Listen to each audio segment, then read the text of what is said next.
ও মামা, আমাকে একটা বিয়ে দাও না। তোর বিয়ের বয়স হয়েছে, আমি তোর বিয়ে দেবো।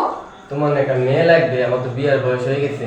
ও মা, কয় কি সোয়াল আমার মেয়ে লাগবে তাই তোর বিয়ে দেবো? তুই তো এখন পর্যন্ত ফিডার খাস, ফিডার কে বলছে করে। আমি পিঠার খাই? আমার সব ভাই ব্রাদাররা বিয়ে করছে, ওদের কত সুন্দর সুন্দর সন্তান হয়ে গেছে। আমি একটা ব্যক্তি এখনো পর্যন্ত কোনো বিয়ে শাদী করি নাই।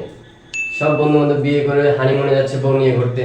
আমি একটা ব্যক্তি ঘরে প্রতিবন্ধীর মতন বসে রয়েছি। আমার কি বিয়ের বয়স কি কোনোদিন হবে না তোমাদের কাছে? তুই থামবি? তোর বিয়ে বয়স হয়েছে? বিয়ের বয়স না হলে কি তোমাকে বলতেছি? ওরে আল্লাহ, আমার পোলা কয় কি?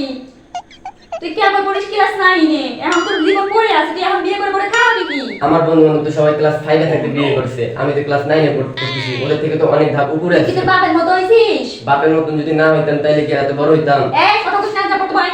যা যা, পড়তে যাস না। পোলাই আমার কয় কি শিখছে কার কাছ দিয়ে সব? হায় আল্লাহ, আমি কই যাবো?